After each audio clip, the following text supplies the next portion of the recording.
Hello everyone, good morning today. Sunday Adelaja here.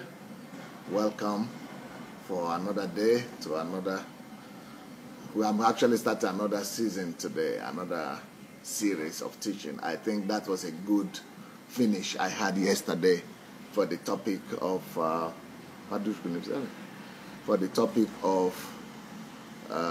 church. So I think we had a good run on that topic, church topic. So I'm through now. So I'm starting another series today, which is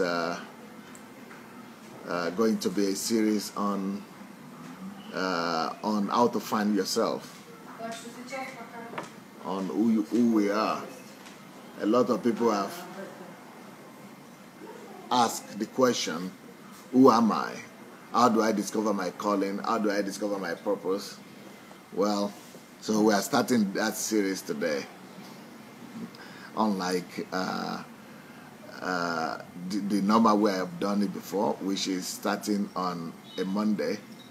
Today I'm starting, today like it's Wednesday. Yes. So I'm starting a new series. And this series is on how to discover who you are.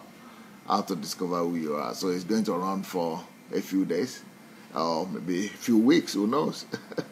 So I want to help everybody discover who they are, their calling and their purpose.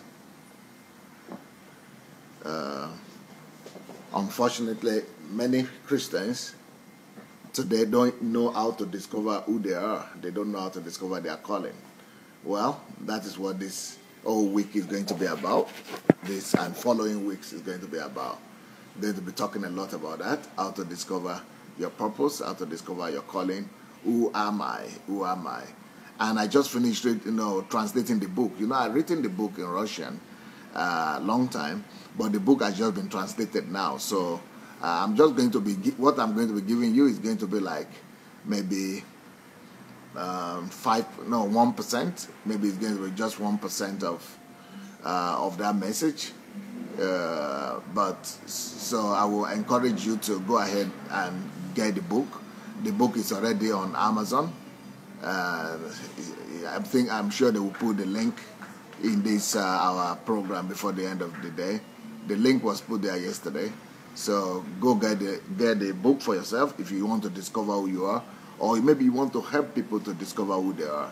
And I owe my gratitude for this book to the people who helped me to edit it, because it was translated from Russian to English. So Vania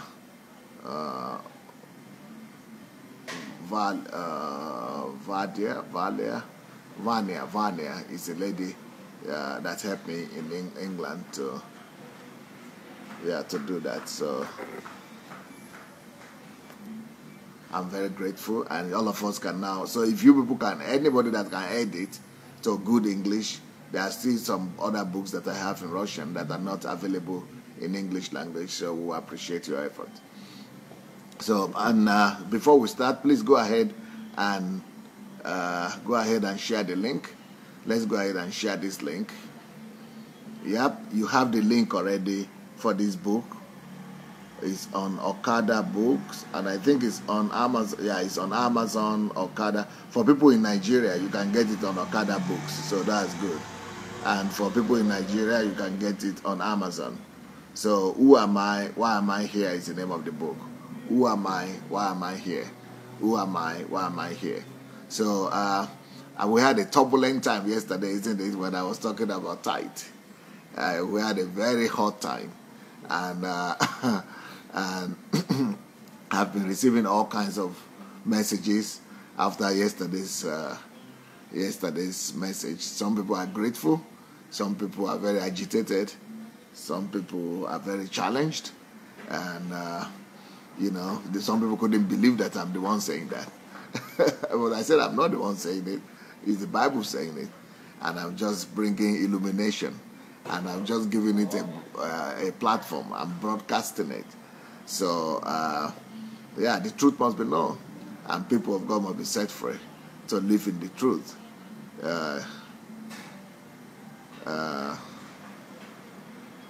So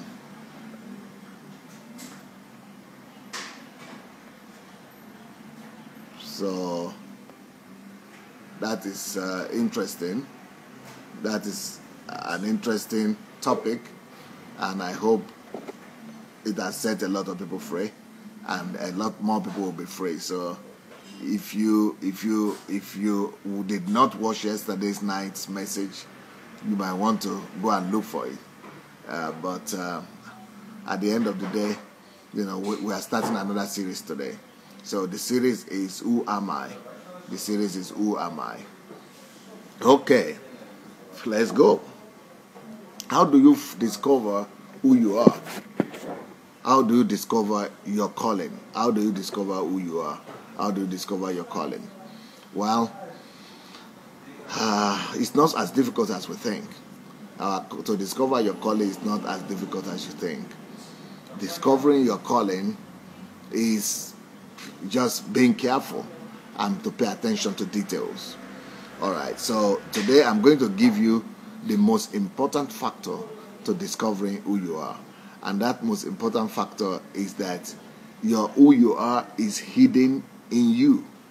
Who you are is hidden in your natural desires, in your natural inclination. Yeah, that's a better way to put it. All of us have natural inclinations, and those natural inclinations actually are a pointer to who we are, to who we were created to be. Sometimes we think, and actually in my own language, people have a saying that it is when a child is still a kid, when it's still a toddler or is very small, that you could begin to tell who he will become in life. I mean, there is a great wisdom to that adage, to that saying. It says that we will know a child's greatness, or we will know a child's destiny by its inclinations. That is so true. And all of us have inclinations. Those inclinations is not just saying, like we normally say, that's just me, that's just who I am. But it's a pointer, it's a way of God talking to us. You see, many people think that God doesn't talk to them. But really, God talks to us. God speaks to all of us every day, every single day. But the problem is that we are so used to our own ways, and we are so used to our own lifestyle, that we don't believe that it's God talking to us. And sometimes we think that, if God was to speak to us, then God is supposed to speak to us in some more audible or dramatic way. It's because we are looking at the Old Testament, and we normally use that as the parameter on how God should be speaking to us today. But really, it's totally different. God is speaking to us in a different way today, and God is speaking to us through our spirit, and His spirit is already in us. So it is going to be very difficult for you to differentiate the voice of God speaking to you from your own voice, because your spirit and God's spirit are already united anyway, and so your spirit and God's spirit are already one. And since you are with God, and even if you are not with God, you have a spirit, and God is spirit. So God is not going to be speaking to you from outside, from your physical ear. God is going to be speaking to you from your heart. So God talks to us from our inner inclinations, from our inner intuition, not from visible or outside sources. God speaks to us from invisible inner sources. So how to find who you are? Just pay attention to yourself. Notice yourself. So the first point, I'm going to be giving a lot of points and a lot of emphasis, a lot of lessons on how God speaks to us. But I have a whole book on it, like I said, and we have started advertising the book on my Facebook page. But on this particular platform right now, I've just put the link for you. You can go to follow the link and get the book. The book is like 200 and something pages book, so you can really go in there. But there is much more broader. The book is much more bigger than just answering the question how to find who you are. The book is also talking about things that are hindering us, and how you could fight your weaknesses and the things that are hindering you to become who you are supposed to become. So how do you find who you are? How do you discover your calling? Well, like I said, Your calling is already buried in you. So if you are observant, you will be able to discover who you are and what your calling is, because it's already buried in you. Your calling is buried in every person. The calling of every person is in that person. And like I said, before that person was born into this world, the calling is already in him or her. All of us are already having our callings before we were born into this world.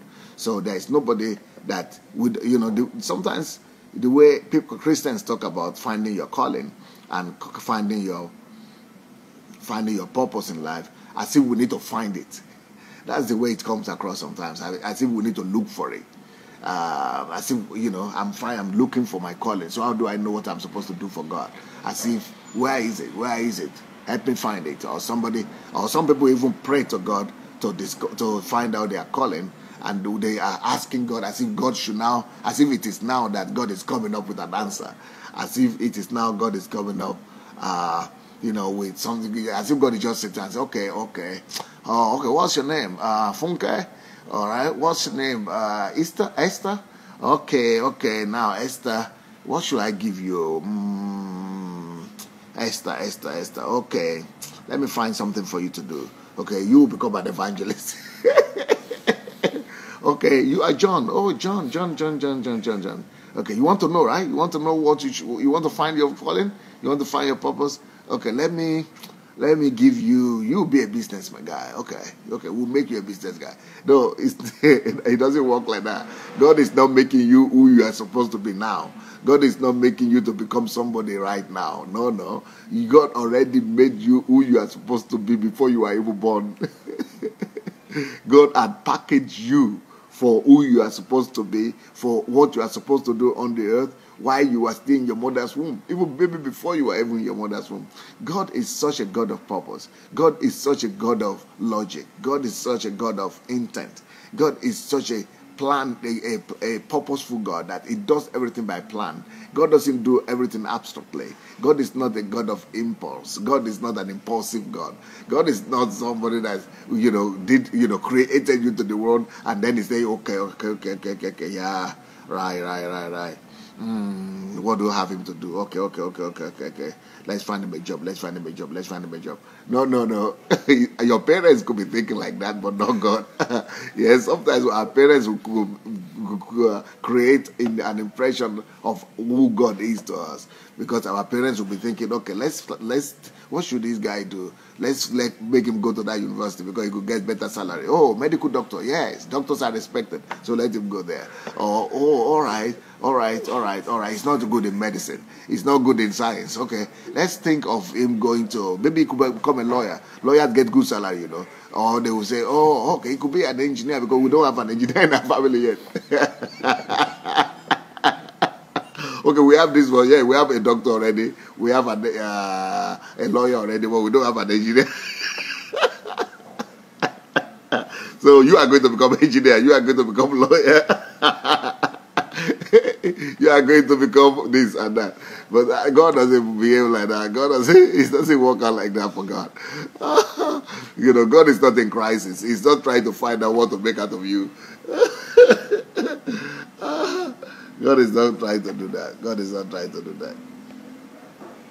So God already found out and discovered who you are supposed to become before you were created into this world.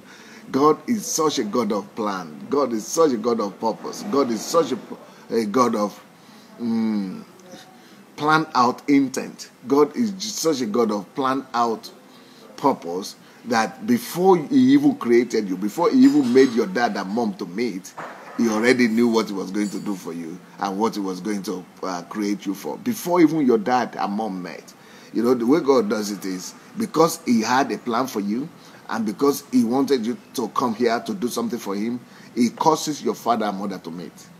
He causes them to meet so that they could mate and create you, because He already had a purpose and He already has an agenda for you. So God is such a God of purposeful agenda, planned out agenda, that you can't believe it how much God is purposeful, intent. So God is not trying to find out something you have to become, or that, okay, you get better salary over there and then you go. These are just very mundane way of thinking. It's only a human being that can think like that, but not God. So God is a God of finished purpose before even everything started. That is why he called himself the Alpha and Omega. And Alpha and Omega means that, he finishes anything before he even begins it. Alpha and Omega. In one instance, in 1 second, he is finishing before he starts. He finishes and starts at the same time, meaning he finishes something before he even begins it. So before God created you, he had finished the purpose for which he had created you. Which he was going to create you. He had already planned out that purpose. He had planned out the vision, the purpose, the destiny that he had for you, and he wanted you to come and fulfill. So God does not allow anybody to come to this earth without having a purpose or a plan, a mission for them to accomplish. So you already, before you were even born to this world, before your parents even came together, God already had a plan out purpose for you. God already had a planned out mission for you. God already had a work and an assignment for you before you are even born. But how do I know? The question now is, how do you know that plan and that purpose for God? Like I said, so the way it works is this. Since God already had the assignment he wanted you to do before you were even created, so what informs his creation of you is that assignment. So the assignment and the purpose that God had in mind before you were created informed him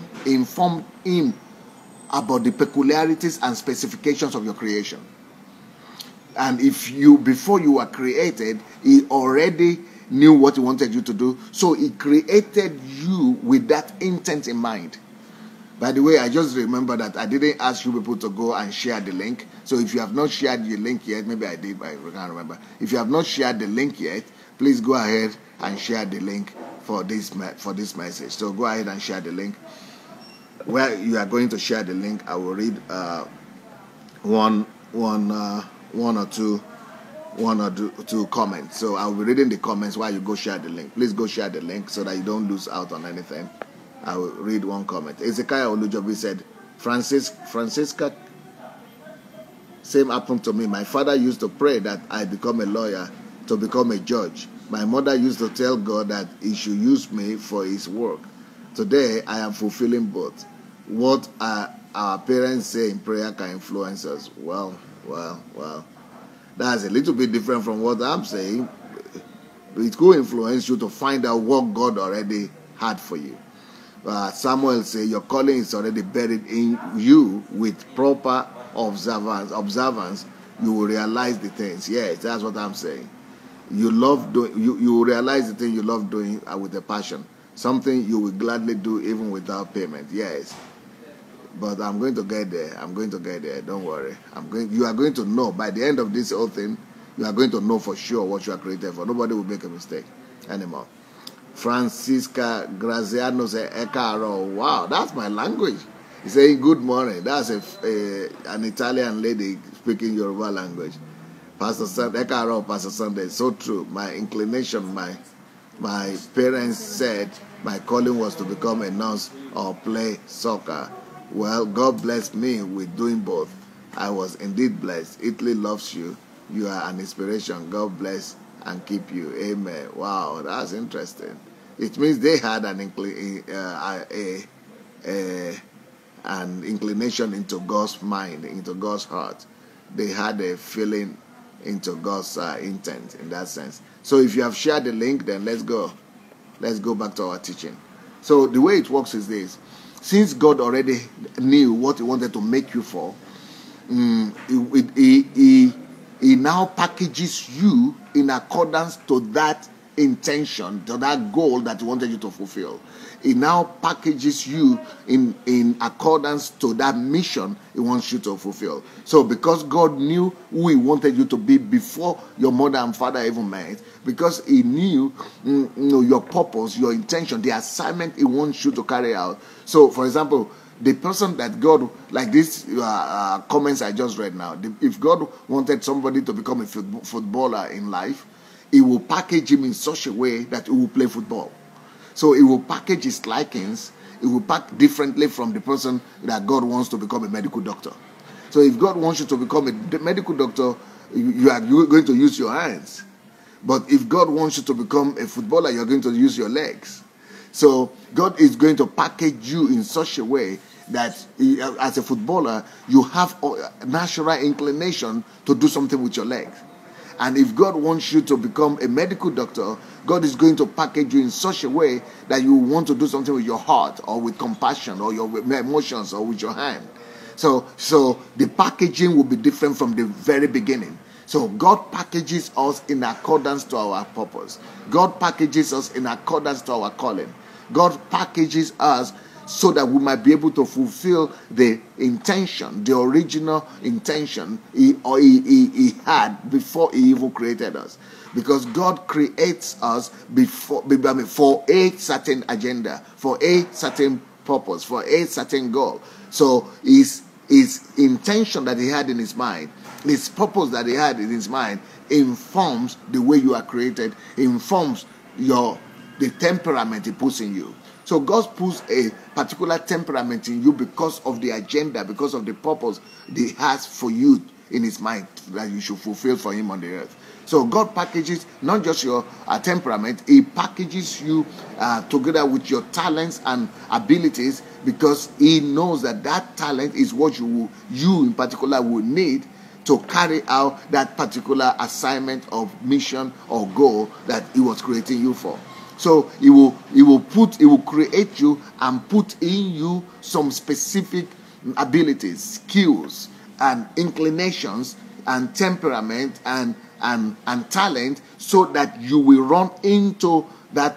You will walk naturally into that gift or that that area of calling that God is calling you to. But that doesn't really mean that when you are born you will walk into it. That doesn't mean that when you are born, you will definitely identify that calling or that gift. It doesn't follow. And the reason it will not work out naturally, it will not follow naturally that you will identify or immediately recognize your calling, is because you have been when we come to the world, we'll come under the influence of our guardians, of our parents, of our schools, of our environment, of our peers. We come under the influence of the surrounding and environment where we grow up in. And that environment sometimes, informs us differently.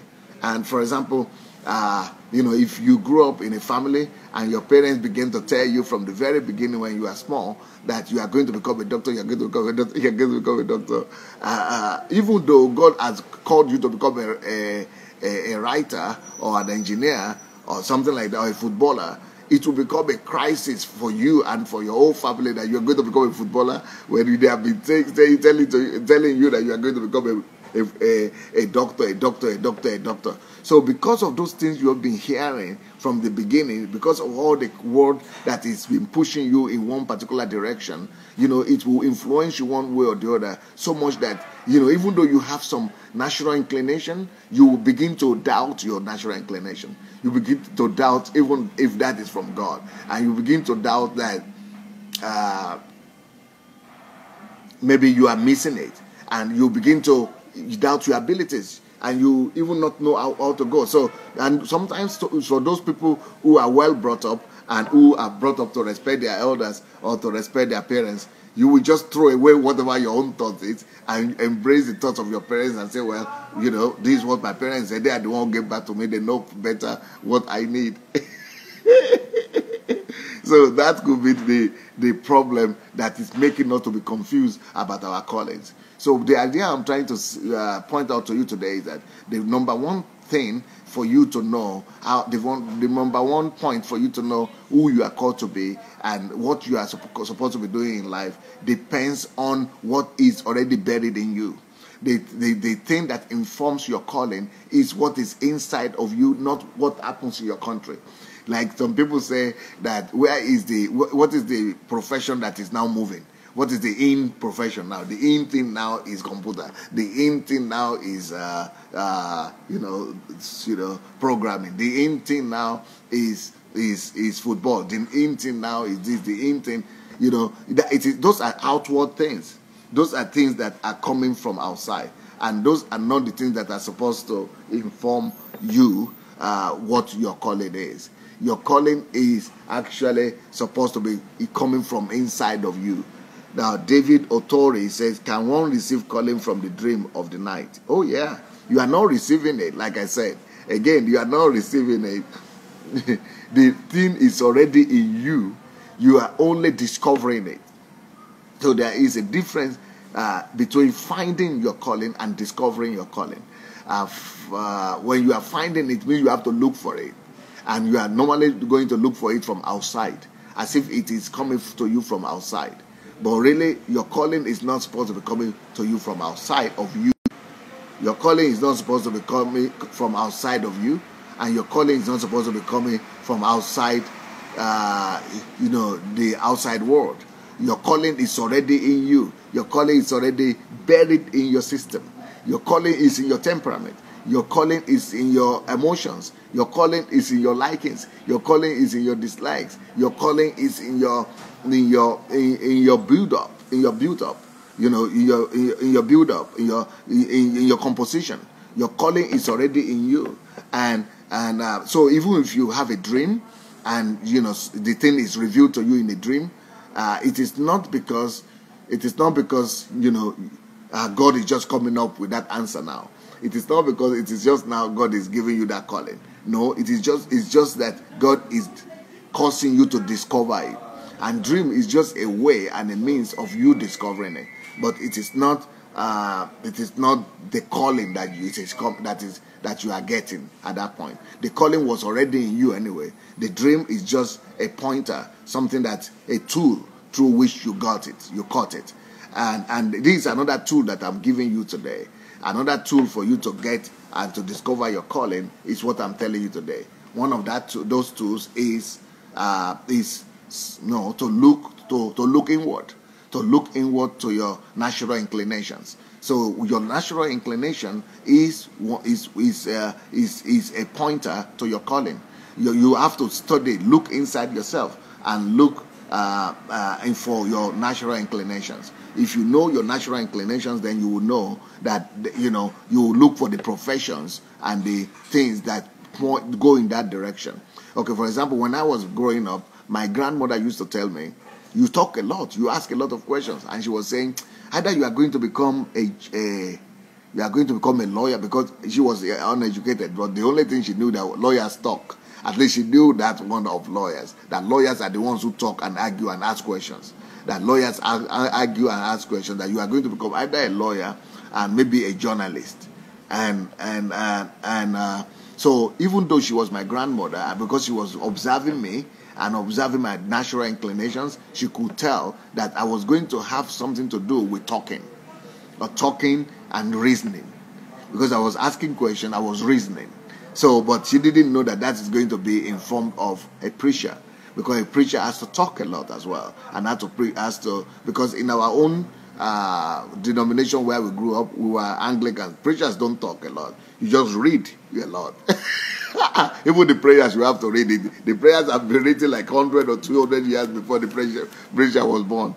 So you in the Anglican church, you read everything. You don't need to talk much. You just read all the prayers. You read the sermon. You read everything. But it was already in me. Even though when I was a teenager, because of intimidation and because of the environment I grew up in, and because of some tragedy that happened, I closed up into myself. But I was not talking much. But when I was smaller, the thing was there that I was supposed to be talking, and my profession and my calling was going to be leading me to talk a lot, or was going to be connected to talking a lot. So which is a natural inclination, okay? So your natural inclination is the first pointer to your calling, because you are packaged for that calling. So the packaging will tell, the packaging will show, the packaging itself will lead you. The packaging itself will point to who you are supposed to become. So my grandmother, even though she was not educated, but she could tell that my calling in life is going to have something to do with calling and reasoning. And so that answers the question of Apostle Emmanuel Benedict. Apostle Emmanuel Benedict said, can a son take over the calling of his father? Oh, okay. That's a different question. I'm sorry. Call of his father. It could be generational, but that son has to know it. It has to be something that he wants to do. It's not just because the father tells him to take over his profession. You know, the son has to find that profession in him, or the father has to be able to help him discover that, yeah, you have inclination to this, but follow the inclination more than following the lineage of the family.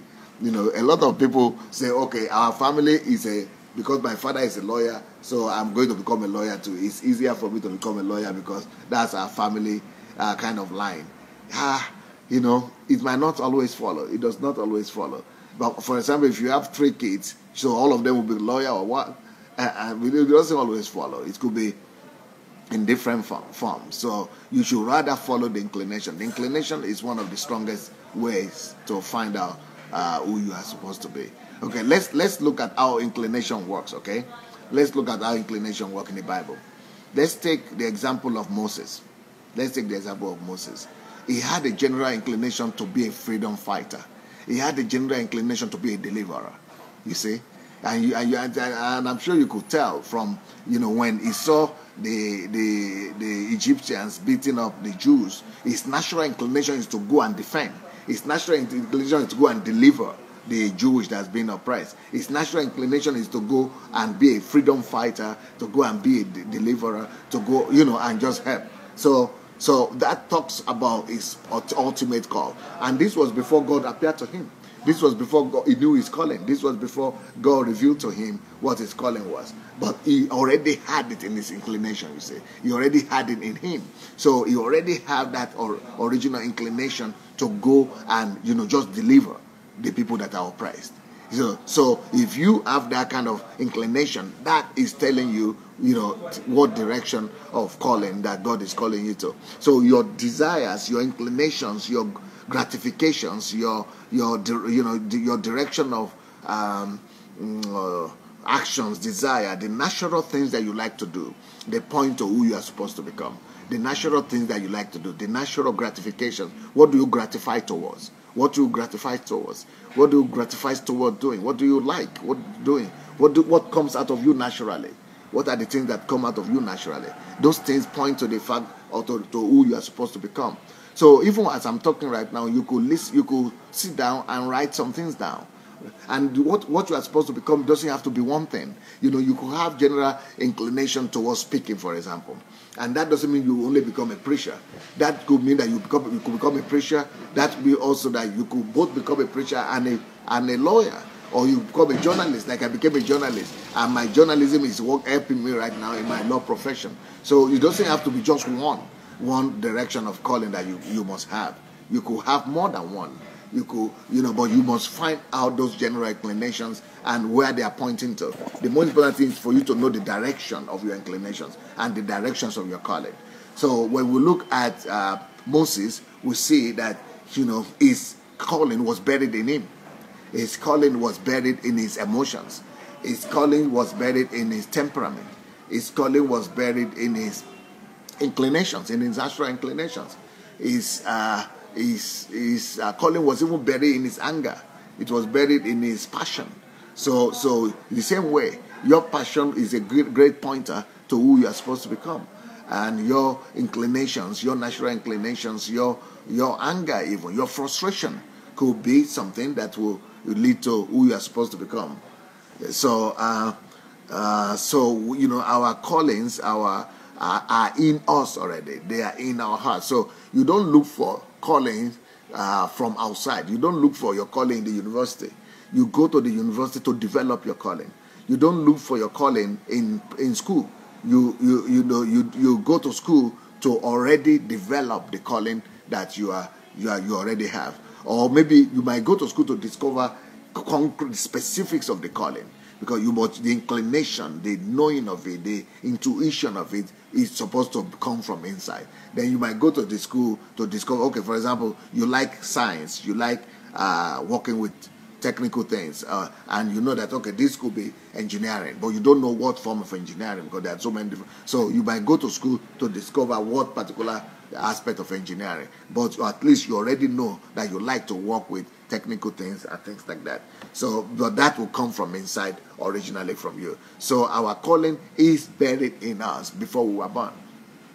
Let me show you another. Let me point out to you another example in the Bible that proves that point, that our calling is buried in us before we were born, and is our natural inclination. That is what leads us to our calling. Let's look into the life of David. You know, David was a special guy, was a special boy. Why? What made him special? It's that same calling that made him special. That same natural inclination that God packaged in him before he was born.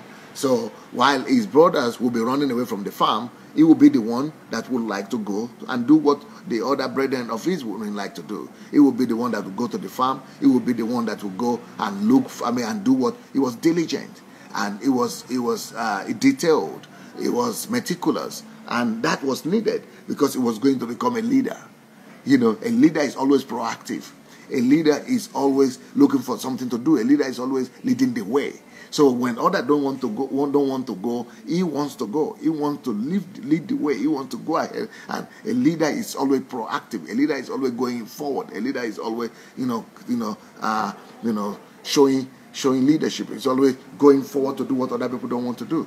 So we saw that in David. So David was born to be a leader, and when they were telling him to go and be carrying something to his brother as a servant, but his leadership came forward because his own duty was supposed to be a servant and just bring something to the people at war and just bring, just deliver the message and turn his back and go. But when he saw a need, and as a leader, the leadership credentials in him naturally came forward. He began to ask, what is happening here? They told him, and he said, and what will happen to the person who will fight and who will lead the way, who will lead Israel to victory? What will happen to the person who will confront this situation? What will happen to him? What will he get? And what about if I do it? And he was not even a warrior. He was not supposed to be a military guy, but the natural inclination in him of leadership, the natural inclination of him to be a ruler,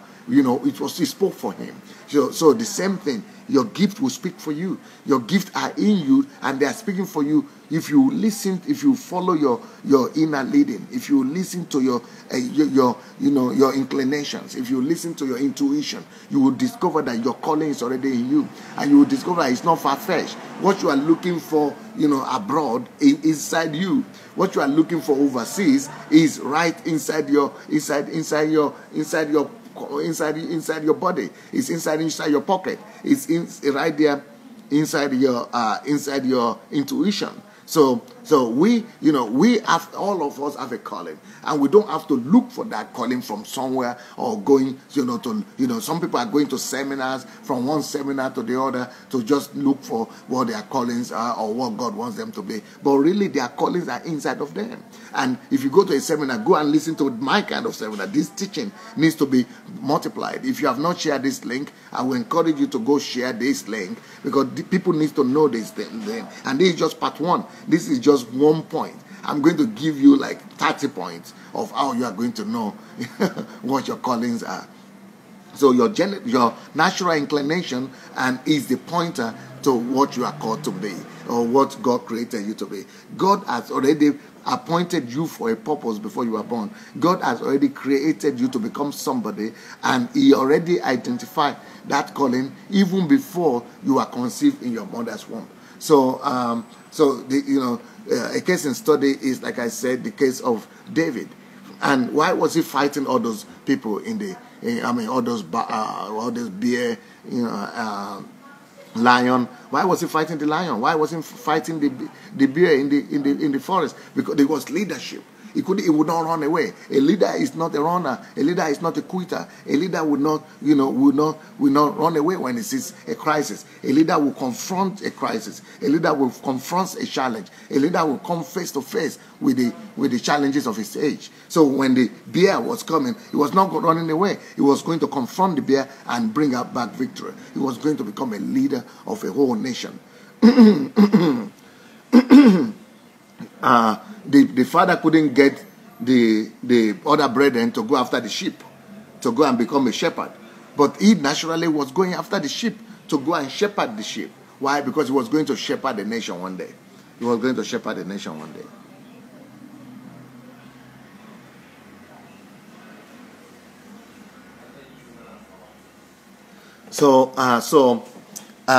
Those were indications of natural tendencies, of natural inclinations, of the proof that our calling is buried inside of us. Our callings are buried inside of us.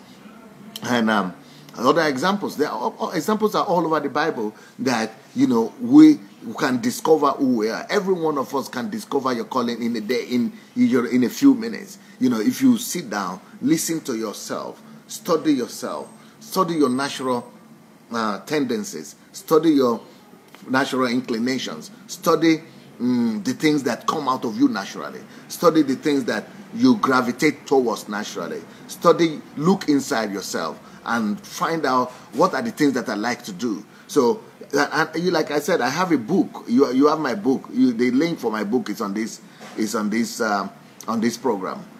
Go and look for it, because it will tell you in more details and with more examples of how to find who you are and how to discover your calling. But the greatest way to discover your calling is to look inside yourself, to study your natural inclinations, your gratifications, what you gratify towards, and things like that. So let's look into another example in the Bible. What about Joseph? Joseph also, you could tell that, his calling, you could tell that it was not something that he was looking for and he had to find it, or God had to come up and, wake up in the morning and give him a calling. He had that calling in himself already, because the Father could see that calling. He could see his natural tendency, and the Father could, tell. So sometimes we as parents will be able to tell just by the inclinations of our children that there is something special about them. Sometimes we might even be able to tell more specifically, the tendencies that they have or what they might end up becoming. But it doesn't always follow that parents are objective, and it doesn't always follow that parents are right. Sometimes parents are more sentimental. Parents just want their children to do what they wanted to do and they couldn't do, and so they want their children to fill in for their failures. But that is just natural for parents. But really, if parents will be objective and parents will study your inclinations, they might be able to tell. Nkem is back. Nkem DK, welcome back.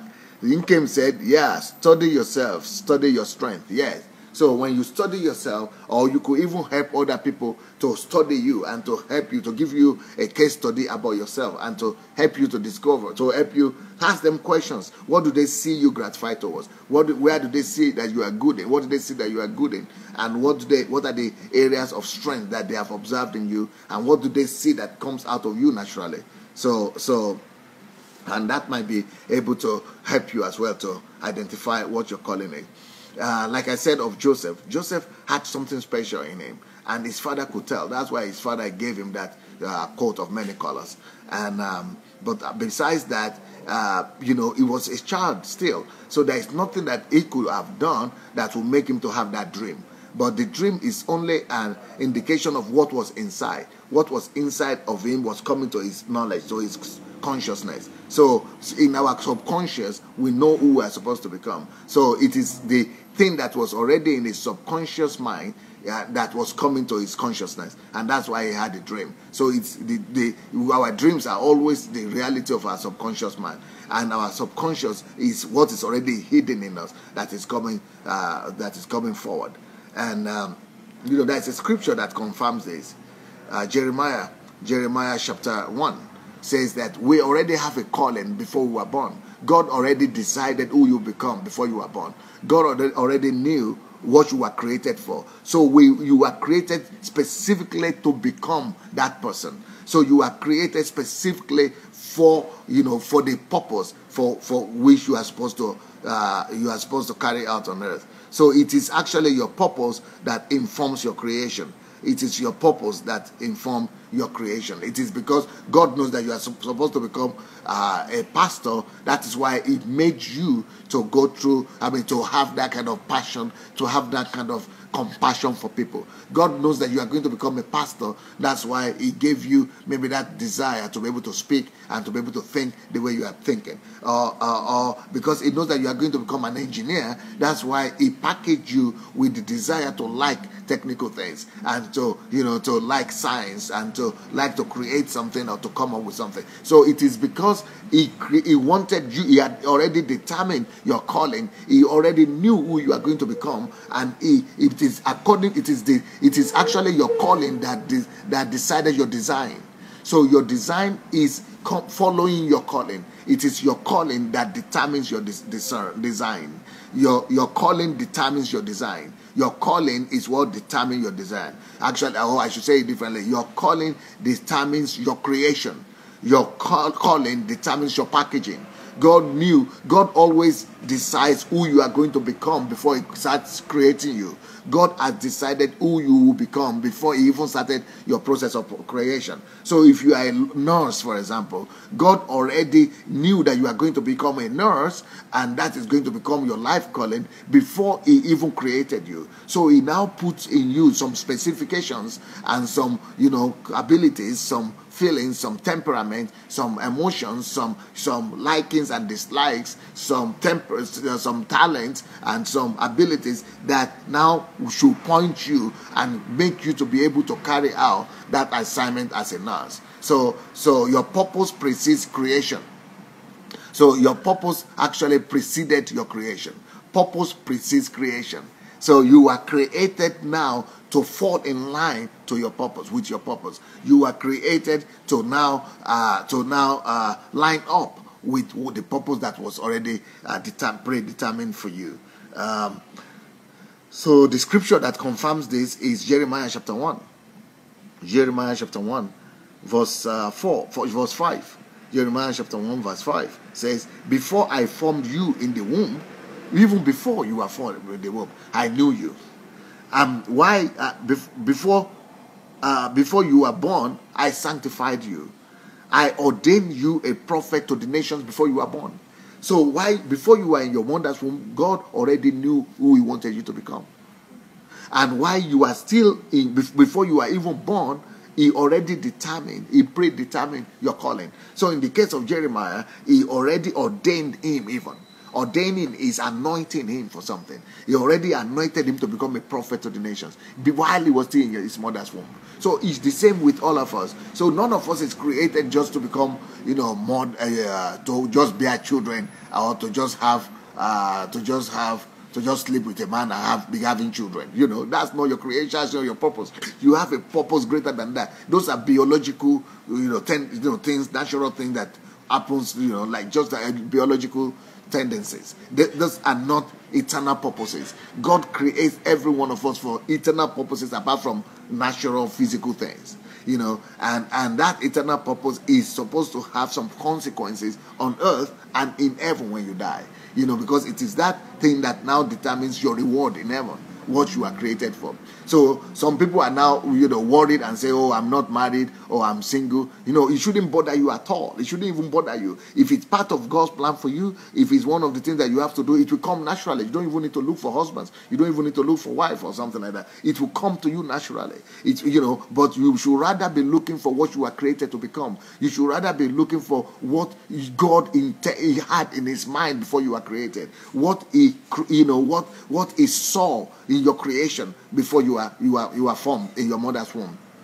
You are supposed to be concerned about what is the challenge that God wanted you to resolve on the earth for which he created you. You are supposed, because every one of us, God already saw the problem and the challenge that we must resolve on the earth before we were created. So God saw a particular problem on the earth. God saw a particular situation on the earth that you must address. And that is why he decided that your mother and father should mate and that you should be created. He decided that you will be created. You will come to the earth to address that particular situation that he saw. So God was seeing a situation, God was seeing a problem, God was seeing a circumstance that he needed somebody to address, and as a result of that, he went to create you as an answer to that particular problem before you were created. So you are a creation. You are created for a purpose. You are packaged for a solution. You are packaged to address this particular situation here on the earth. That is what happened. That's what we saw with Moses, you see.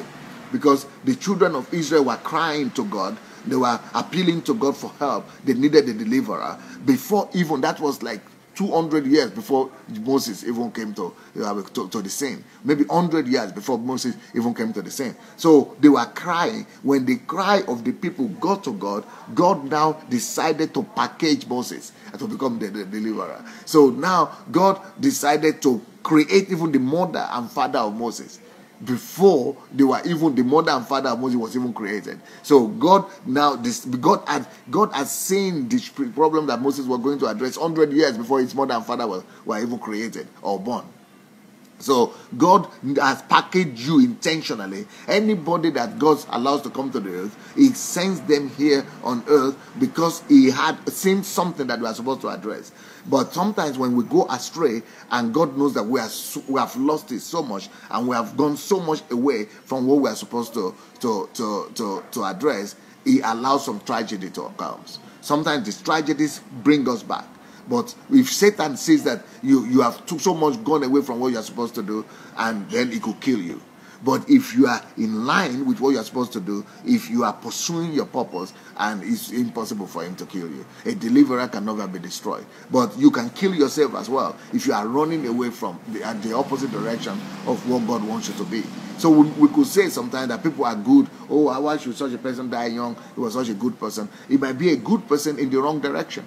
It might be a good person pursuing the wrong goals, but we are supposed to be pursuing the purpose for which God created us. So your purpose, your intention, your calling in life, your destiny in life is actually buried in your inclination, in your natural inclinations, in the things that you like to do naturally. So, because you were already packaged to come and do that thing. You were already created specifically. You were packaged with gifts, with temperament, with likings and dislikes. All those things were packaged in you for the purpose that he was creating you for, and for the assignment that he was sending you to the earth for. Everybody is here for an assignment. There is nobody that is here just for a holiday. There is nobody that is here just to be a fan or a follower of another person. You are here for your own purpose and for your own vision.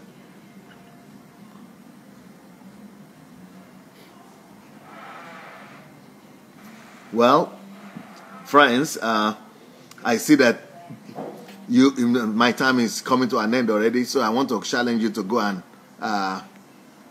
and share this link. Please go and look for your share button and share the link for this message. And I want to also hear from you your thinking and your conclusions and your lessons. What are the lessons you are taking for yourself from this message? So go ahead and write what your questions are, what your conclusions are, or what your lessons are. So as you are writing your lessons and your conclusions, if you have not shared the link, go ahead and share the link also. And I'll be reading what you are writing.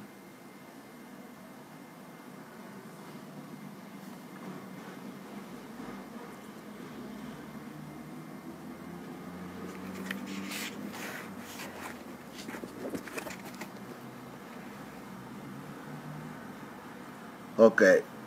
Patricia Agbino said, if your purpose is not in line with God's purpose, you go through unimaginable pain and frustration. Yes, that's true. That's true. No matter what you are doing, you'll be frustrated.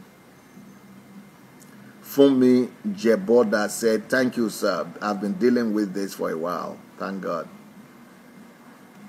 Evangelist Amish Samuel says, I'm evangelist, but your prayer for me and my family is a blessing. Okay. Ezekiel Olujobi said, you are very correct, sir. I ran into crisis in my life.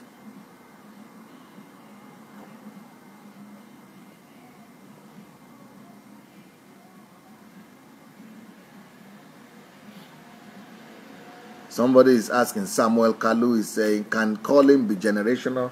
Yes, it can be, but not necessarily. You have to really be careful before you make it generational. Eric Lindu says, yes, we just have to discover our calling, not to find it, because it is already in us. Our calling is inbuilt in us. Yes. Joe Olufemi said, very correct. Your calling is innate. I caught that.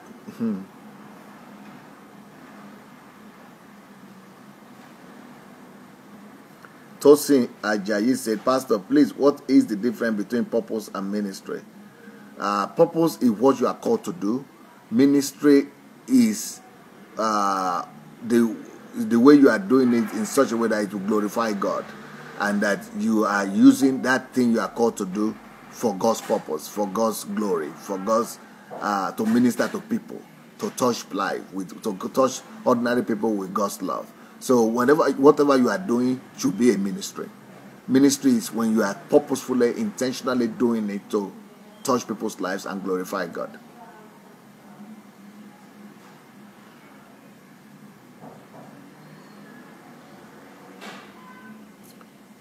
James Mson said, good morning, Pastor Sunday. At the devotion with my family this morning, I told them that we need further and applied Christianity.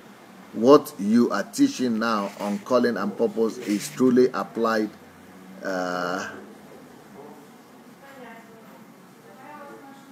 Christianity.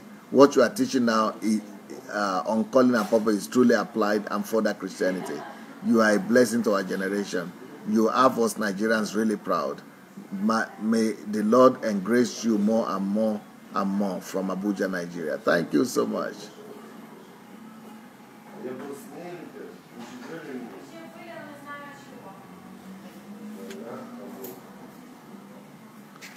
Okay. Grace Church says, good morning, Pastor. Thank God for your wonderful work. Please, can we have your branch in London? Because most of the churches here are not telling us the truth about tithe. I'm going to Nigeria now. Asumuga Christian say, what if you found yourself doing one particular skill, not actually that you discover it as your calling, but due to the situation of things as of that time? Can that person develop it as a purpose if he or she loves doing it? Yeah, you can still develop skills. Apart from your calling, you can still have your hobbies or your likings or your skills that you develop or things you just like doing. But that shouldn't stop you from going ahead to look for your real calling and to discover what you are really made for. So still go ahead and develop that thing you have, and you can be multi-talented and discover many skills and use them for the good of God and the glory of people, and for the good of people and glory of God. Jami Sola Pajo said, I'm listening to your message right now. God bless you, Dr. Sunday Adelaja. Okoro Irene said, beautiful message. Felista Leonard, great word, sir.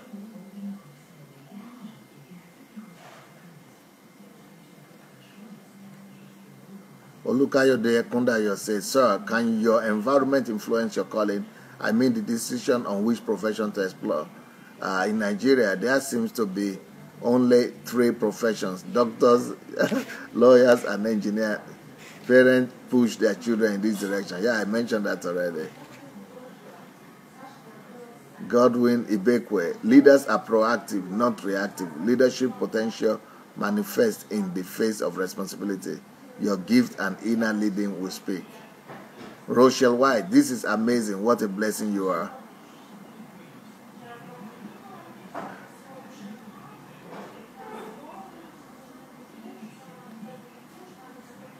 Ikeshuku Nwadiashi says, your passions, your likes and dislikes, the problems you like to solve, the need you yearn to meet, all these are pointers to your assignment on earth. Yes. Omolade Taye Adegoke said, great teaching. Anu Ojo said, purpose precedes creation. Yes. Samuel Kalu said, yes, your calling determines your creation and packaging. No one is supposed to be a mediocre in life, yes. Okay, Udo said, it is our purpose that inform our creation. So there is none that is a product of accident. God made us to occupy effectively on earth, solving problems. Moses Aluko said, you are only a star at your own spot. If the eagle decides to jump into the sea to swim like the shark, it turns out to be a miserable failure. That's good. Well said. Adewale Emmanuel, we are created to impart our word. Yes. I'm an answer to my word. Ufoma Onigoro said, God sees the end from beginning. Yes. Emmanuel Alote Anna said, very sound and profound. Winnie Atta Machine says, so people starve in this world, no clean water, rape, pillage, the innocent, is that your God's will? Well, this person is asking if starvation, rape, pillage, and all those things happening in the world, war, is that our God's will? No. It is because people are not discovering what they are supposed to address. There are some people who have already been created to address all these problems. But if they don't pursue their callings, and then that's why we are having those problems existing. And that's why they are multiplying. But there are people who have been called and created to address every of these situations in life. But that's why we must teach this topic for people to discover who they are.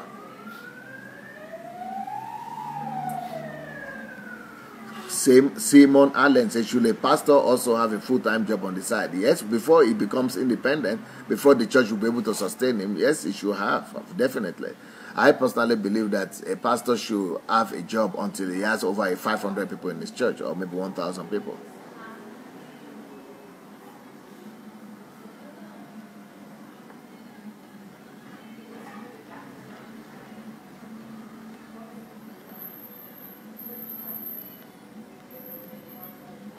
Nikki Christian said, thank you so much, Pastor Sunday, for this topic. My story was direct. I believe my story was different. I believe if I had studied engineering, my dad wanted me to do, then I guess I would not be fulfilling my God-given gift and calling. Yeah, a lot of parents lead their children astray.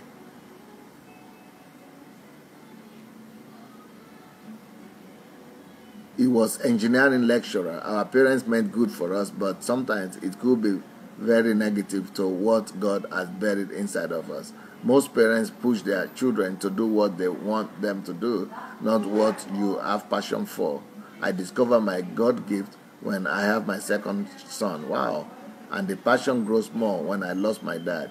My dad was in the right direction, encouraging his children not to work for anyone, but deep inside of my dad, he wanted me to study engineering, because he was a lecturer in engineering. I didn't have passion for that, but thank God I learned a lot from him, which is helping me today. He had a mind of his own, and I guess I got that from him. I am fulfilling my purpose today, and my passion is growing more and more. Okay. Olufkemi Olashode said, there is a problem God created me to solve. Yes, there is a problem God wanted me to solve before He created me. Yes. Grace Labaran says, sir, from London, do you know one Mabel Yemisi Adelaja? She lived in Kano. Well, that Mabel or Mabel, it's familiar. Apostle Yomi Onakpade said, I believe the whole world need to know that the greatest discovery is discovering who God has made you to be. Yes, that's the greatest discovery. That is Apostle Yomi Onadipe. Shegun Imane, thanks to God Almighty for an impactful message. Thank you. John Ifeoma Majiku said, how do you know and also channel your children into the purpose and plan God has for their lives? Well, that's why you should get that book. It's called Who Am I? The link is, I put the link here on this platform right now. And also, you follow all these teachings. They will help you to be able to discover the callings of your children.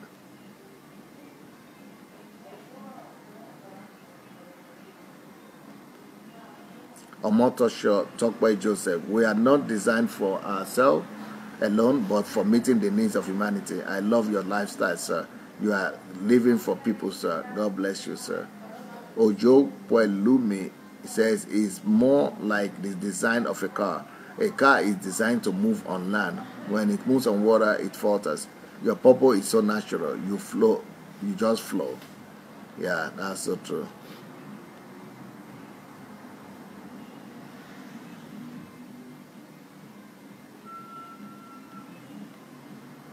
Omotosho Tokwe said, inclination is not alienation and acclimatization. Sir, when are you coming to Nigeria? Well, I'm coming to Nigeria soon. And if you are not if you have not yet registered for my Nigerian project, go to my blog, SundayAdelajablog.com. SundayAdelajablog.com. You can see the Nigerian project there. Go and register if you want to follow me to Africa. Asara Joseph said, Pastor, I need you to speak just a word for me to pick up my visa on Monday. These are words. I've spoken a lot of words today. Take it by faith. Field Marshal said, thank you so much, Pastor. Pastor, I don't know where we got it from, but we tend to or have been taught poorly to run from God's purpose or even wanting to find out, because somehow God's calling and purpose for us have somehow for us have been equated with poverty, things we won't at all desire, etc. And so people have come to conclude, maybe secretly, that God's purpose is limited to pain, pulpit, and some other funny ideas we have concluded on. I thank you for enlightenment. I just pray to God to make my purpose more clearer, and I will go wherever He sends me. Because you have inspired me now to excitedly want to do whatever it is God created me to do. Well, the thing is that if your purpose is not clear, you need to study that direction of your inclination. Like I said with the engineering, there is mechanical engineering, chemical engineering, electrical engineering, all kind of engineering. But when you know that you at least you must know the direction. Your inclination will tell you the direction, that it's not medicine, it's engineering. Or for example, it's not school teacher, it's engineering. So, but then you have to go to study the subject of engineering. The more you know about the subject, the clearer your purpose becomes. Teju Ojo said, Sir, I have been ministering, but what if you minister and some sponsored people came to molest you in the ministry through verbal accusations? What should I do? Bless them, and just disregard them. Jane Agbontine said, thank you, sir, for these wonderful messages. I'm blessed with it. Thank you. Stephen Femi Omotocho said, God bless you, Pastor, for this great work. Which Bible college did you attend? I didn't attend any Bible college. I attended God's college. Omotocho Tokpai said, divine purpose is the medication against mediocrity. We are blessed not to be abused. Okay, Udo said, this is great and always on point. More grace as we join hands to transform Nigeria and Africa. L. Vigil Otito Morgan Ibekwe, what if the people around you and in charge of you have failed to realize you have a vision for yourself and limit you? Well, you speak for yourself. Decide your own destiny. Don't leave it in the hands of other people. Ike Shukunwade, she said, the discovery of purpose and the pursuit of it is where a life of fulfillment begins. Frustration and suicidal tendencies can come when men live far away from their purpose. They may make a lot of money, but end up miserable. Yeah. Thompson Abigail, can God tell a pastor not to work, only to do the work of God? No. God cannot say that, because Jesus himself worked and Paul himself worked. So what God is talking to him. Echo Ngomba said, Sir, if a person dies and his purpose he did not fulfill, does God assign someone else in the place of that person who died? Yes. Even if you are alive and you are not fulfilling your purpose, God still assigns other people to do it. Moses Ugo Aluka said, you are only a star at your own sport. Yes. If the eagle decides to jump into the sea to swim like the shark, it turns out a miserable failure. Right.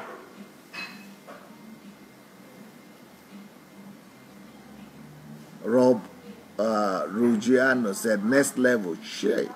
I ask nothing more than for us all to realize the definition of who we are. That is all that matters. One's road will only be clear when one refuses the noise coming from other places. Taiwo Buraimo said, can God tell you to leave all and go for your calling, working in his vineyard? No, he doesn't have you to leave all. You can be working in his vineyard and doing things for him and still be doing other things. Marshall Esong said, what a timely message. I am actually watching with my girls right now and talking about it. I'm looking forward to more about this topic.